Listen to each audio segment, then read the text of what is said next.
Guys मैंने tut35.c नाम की एक फाइल क्रिएट कर ली है और आज के इस वीडियो में मैं आपको बताने वाला हूँ स्ट्रक्चर्स के बारे में कि सी लैंग्वेज में स्ट्रक्चर क्या होता है। तो उसके लिए सबसे पहले मैं अपना बेसिक स्ट्रक्चर लिखता हूँ, कोड लिखूंगा, एंटर मारूंगा, आ जाएगा ये। ठीक है, अब इसके बारे में मैं एक चीज बताना चाहूँ।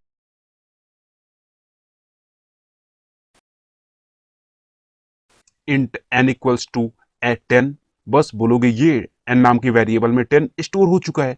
अगर जो मैंने बोला 10.5 को स्टोर करने के लिए, अब बोले कोई बात नहीं यार, मैं इसको भी स्टोर कर सकता हूँ, float of suppose f equals to ये, और इसी तरह कैर स्ट्रिंग। ओके, और अगर जो मैंने बोला कि इंटीजर वैल्यूज एक से ज्यादा होंगी, ठीक है, इंटीजर वैल्यूज एक से ज्यादा होंगी और उसको स्टोर करना है तो क्या करोगे, तो आप उसके लिए बोलेगे कोई दिक्कत नहीं, मैं कर सकता हूँ कुछ ऐसे ही, ये हाँ लो कर लो, ये कर लिए।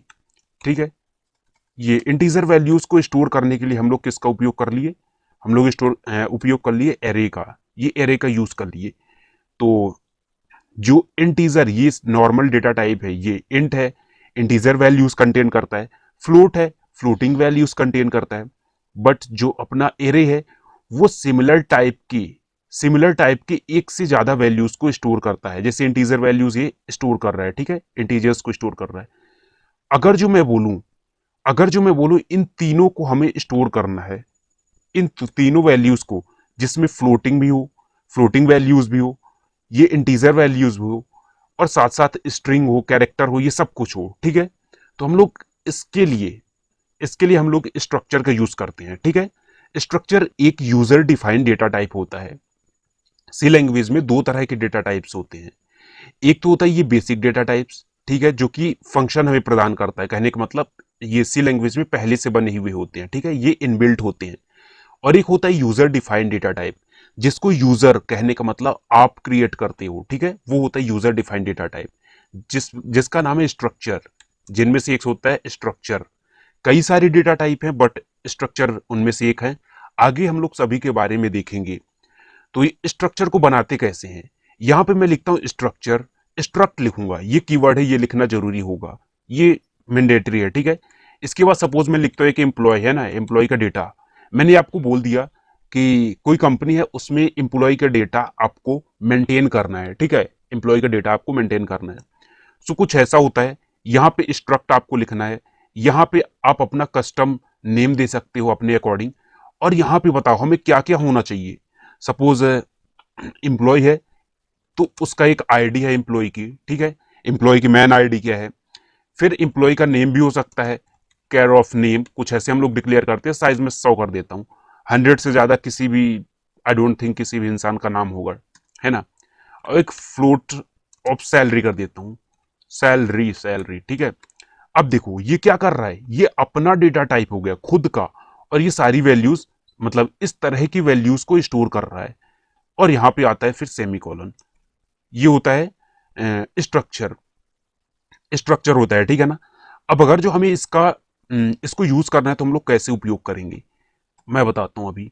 ये देखो, स्ट्रक्ट एम्प्लॉय जहां लिखा है, स्ट्रक्ट एम्प्लॉय लिखा है, तो पहले हम लोग कैसे लिखते रहे यहां पे बताऊंगा। पहले हम लोग कुछ इस तरह लिखते रहे, यहां पर इंट ऑफ एक्स, ऐसा कुछ करते रहे डिक्लेयर करने के लिए ये वेरिएबल।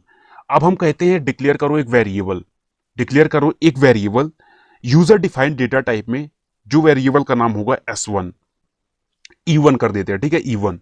तो इंट के जगह पे मैं लिखूंगा ये कुछ, जो यहां लिखा है इसका मतलब होता है इंट, ये इंट की जगह पे लिखा जाएगा। मैं इसको कॉपी करता हूं और इसको लिख देता हूं, ठीक है, ये लिख गया इंटीजर की जगह पे।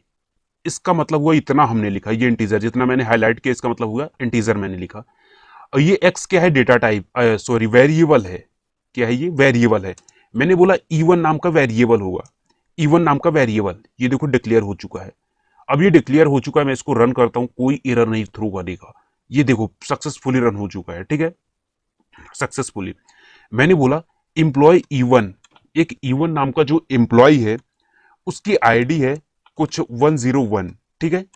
E1 नाम का जो नेम है, नेम को बाद में करेंगे, फ्लोट सपोज, सॉरी फ्लोट नहीं, सैलरी है, ठीक है, सैलरी हमने बनाया ना, ये देखो। इसको इनिशियलाइज करने के लिए हम लोग ये वेरिएबल नेम डॉट ऑफ ये इसके बाद ये प्रॉपर्टी नेम, इसको प्रॉपर्टी बोलते हैं, इसके अंदर जो लिखा जाता है, ठीक है, ये स्ट्रक्चर के अंदर।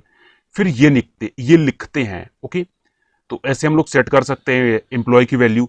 सैलरी मैंने सपोज बोला कुछ कुछ इतना है, इतना है ना, इतना ये स्टोर कर रहा है, आई मीन महीने का कमा रहा है। 43 नहीं करते, 4 पॉइंट है ना, ये 43 नहीं नहीं, कितना हो रहा है यार,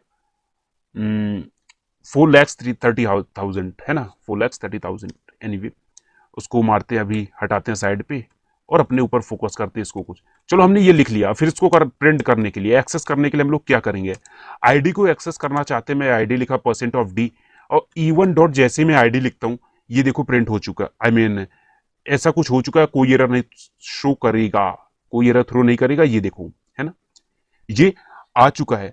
इसी तरह अगर जो मैं सैलरी को प्रिंट करना चाहता हूं, सैलरी आप बताओ आएगा कि नहीं आएगा, आएगा तो, लेकिन कुछ ऐसा भी करना पड़ेगा ना, ऐसा भी करना पड़ेगा। और ये देखो ये आ चुका है, हमने स्पेस यहाँ पे दे दिया है ना, स्पेस नहीं देना चाहते तो \n लगा सकते हैं, दैट इज ऑल्सो गुड। मैं ऐसा करता हूँ और जैसे ही रन कोड पे क्लिक करता हूँ, ये देखो कुछ ऐसी इतनी सैलरी आ चुकी है, इतनी सैलरी आ चुकी है। और आपको पता है कि फ्लोट क्या करता है, पॉइंट के बाद 6, ये 6 वैल्यूज क्या करता है, कंटेन करता है ना, ये देखो 6 वैल्यूज है पॉइंट के बाद। और अगर जो इसी तरह मैं बोलता है E1 का नाम है, E1 का नेम है, E1 का जो नेम है उसमें कुछ कर दो ये शिवा, इसको हम लोग इस तरह कुछ लिखते हैं। लेकिन मैं आपको बताया रहा स्ट्रिंग फंक्शंस के बारे में, है ना, स्ट्रिंग, वो सॉरी स्ट्रिंग यहाँ नहीं, यहाँ होता है strcpy, जिसका नाम होता है स्ट्रिंग को कॉपी कर दो। लेकिन उसको उपयोग करने के लिए हम लोग यहाँ पे string.h नामक हेडर फाइल को इंक्लूड करते हैं, ठीक है। इंक्लूड करने के पश्चात मैं इसको जैसे ही रन करता हूँ, ये तो मैंने प्रिंट नहीं किया, बाकी एरर शो नहीं कर रहा है ना, एरर शो नहीं कर रहा है।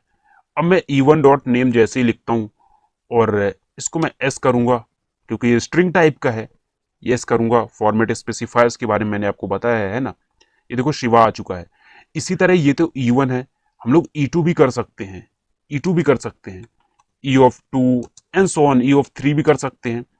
और मैं एक एक और वेरिएबल सेट करके बताता हूँ, आई मीन वैल्यूज को। E2 डॉट मैं आईडी बोलता हूँ, आईडी बोलता हूँ कुछ है 10, ऐसा 102 है, E2 की आईडी 102 है, ठीक है। अब E2 के बाद E3 में बोलता हूँ, E3 की जो सैलरी है वो है कुछ इतना, काफी ज्यादा अमीर है ये, ऐसा है ना, ये बहुत ज्यादा कमाता है ये महीने में। अब इसको प्रिंट करने के लिए मैं कुछ ऐसा करूंगा कि यहाँ पे डबल ऐसे कुछ करूंगा और यहाँ पे फ्लोट प्रिंट करना ना, फ्लोट, और E2 की सैलरी बता दो, E2 की सैलरी बता दो। और E2 की सैलरी हमने सेट नहीं की है एक्चुअली, वो E3 की सैलरी है ना, E3 की सैलरी। और E2 की मैं आईडी जानना चाहूंगा, ठीक है, आईडी ये देखो।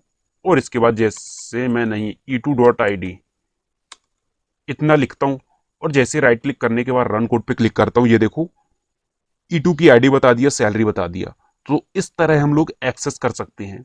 ये क्या है, ये लोकल वेरिएबल है, ये तो एक तरीका हो गया। एक इसका दूसरा तरीका होता है ग्लोबल वेरिएबल के थ्रू।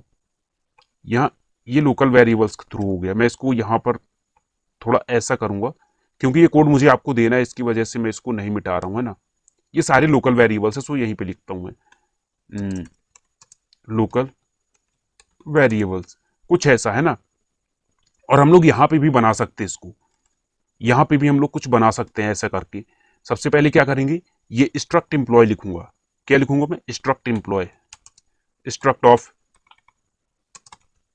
एम्प्लॉय, ऐसा करूंगा। E1 की जगह कुछ मैं और लिखता हूँ, E101, ऐसा कुछ। एक ये एम्प्लॉय है, एक ये एम्प्लॉय है E(102), कुछ ऐसा है ना।